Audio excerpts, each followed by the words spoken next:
جب کفار مکہ کی اذیتوں سے تنگ آ کر مسلمانوں نے نبی کریم صلی اللہ علیہ وسلم کی اجازت اور حکم الہی کے مطابق ہجرت حبشہ کی تو سیدنا عثمان رضی اللہ تعالی عنہ بھی مع اپنے اہلیہ حضرت رقیہ رضی اللہ تعالی عنہ حبشہ ہجرت فرما گئی۔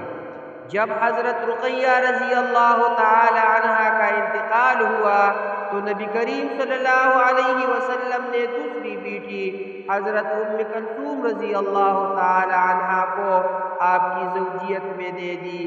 اس طرح آپ کا لقب ذو النورین معروف ہوا۔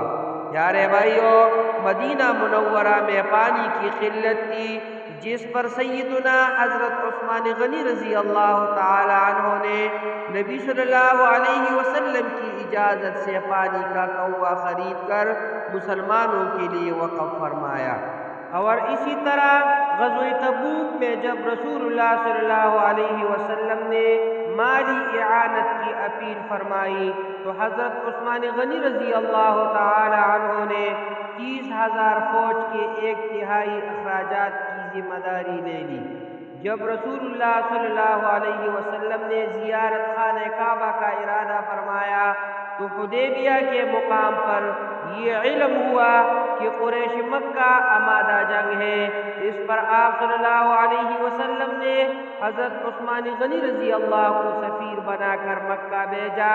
قریش مکہ نے آپ کو روکے رکھا تو افواہ پھیل گئی کہ سیدنا عثمان غنی رضی اللہ تعالی عنہ کو شہید کر دیا گیا ہے۔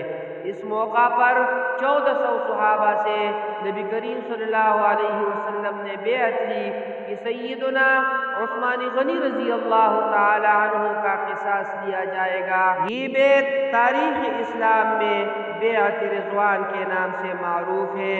قریش مکہ کو جب صحیح صورتحال کا علم ہوا تو آمادہ صلح ہو گئے اور سیدنا عثمان غنی رضی اللہ تعالی عنہ واپس آ گئے۔ خلیفہ اول سیدنا ابو بکر صدیق رضی اللہ تعالی عنہ کی مجلس مشاورت کے آپ اہم رکن تھے۔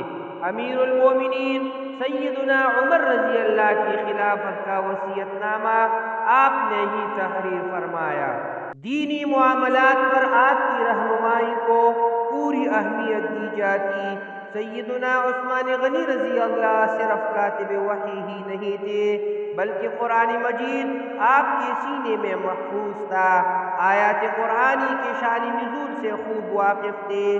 بطور تاجر دیانت و امانت آپ کا طرح امتیاز تھا۔ نرم خو تھے اور فکر آخرت ہر دم پیش نظر رکھتے تھے۔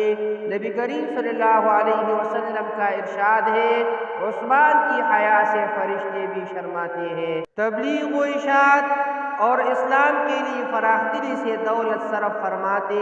نبی کریم صلی اللہ علیہ وسلم نے فرمایا کہ اے عثمان، اللہ تعالیٰ تجھے خلافت کی قمیص پہنائیں گی۔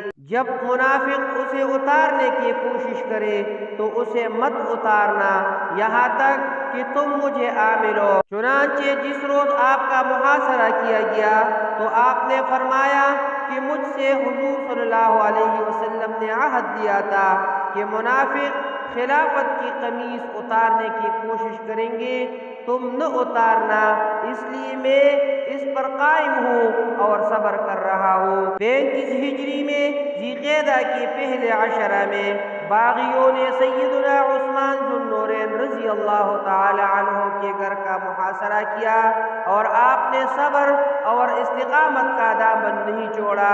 محاصرہ کے دوران آپ کا کھانا اور پانی بند کر دیا گیا۔ تقریباً 40 روز بھوکے پیاسے 82 سالہ مظلوم مدینہ سیدنا عثمان رضی اللہ کو جمعۃ المبارک 18 ذو الحجہ کو انتہائی بے دردی کے ساتھ روزہ کی حالت میں قرآن پاک کی تلاوت کرتے ہوئے شہید کر دیا گیا۔ اقول قولی ھذا استغفر اللہ لی ولکم ولسائر المسلمین۔